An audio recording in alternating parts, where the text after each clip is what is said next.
സ്നേഹത്തോടെ നമ്മുടെ കണ്ണീർ തുടയ്ക്കുന്നവരുടെ മുന്നിൽ മാത്രമേ കരയാവൂ. സങ്കടം പറയുമ്പോൾ കേട്ടുനിന്ന് ഉള്ളിൽ ചിരിക്കുന്നവരുണ്ട്. അത് മറ്റുള്ളവരോട് പറഞ്ഞ് ആഘോഷിക്കുന്നവരുണ്ട്. അങ്ങനെയുള്ളവരോട് ഒരിക്കലും വിഷമം പറയരുത്.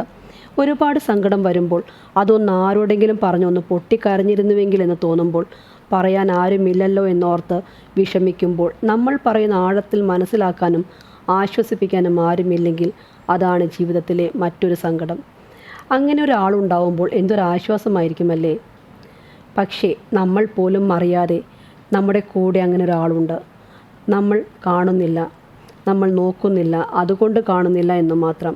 നമ്മുടെ സങ്കടങ്ങളും വിഷമങ്ങളും പറയാനും നമ്മുടെ ഭാരം മുഴുവൻ ഇറക്കി വയ്ക്കാനും പറ്റിയ നല്ലൊരു സുഹൃത്ത്. ആ ആൾ നമ്മൾ സങ്കടം പറയുമ്പോൾ വാച്ച് നോക്കി സമയം പോകുന്നുണ്ടോ എന്ന് അക്ഷമനാവില്ല. ഇനി പിന്നെ പറയാമെന്ന് പറഞ്ഞു ഓടില്ല. നമ്മൾ സങ്കടം പറയുമ്പോൾ ശാന്തതയോടെ നമ്മുടെ കണ്ണുകളിലേക്ക് നോക്കിയിരിക്കും.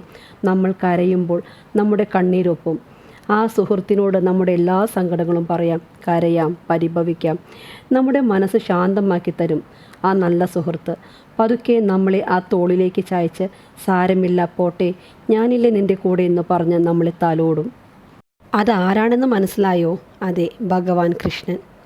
നമുക്ക് 100% വിശ്വസിക്കാവുന്ന നമ്മുടെ നല്ലൊരു സുഹൃത്ത്. ഇനി സുഹൃത്തായോ ചേട്ടനായോ അച്ഛനായോ ആരുമായി കണ്ടാലും ആ ആൾക്ക് പരിഭവമൊന്നുമില്ല കേട്ടോ.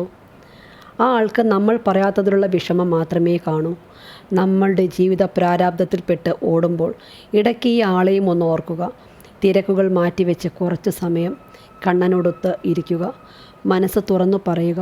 സങ്കടം പറയണോ പറയാം, രഹസ്യം പറയണോ പറയാം. എന്തു പറഞ്ഞാലും ഇവിടെ അത് സേഫായിരിക്കും.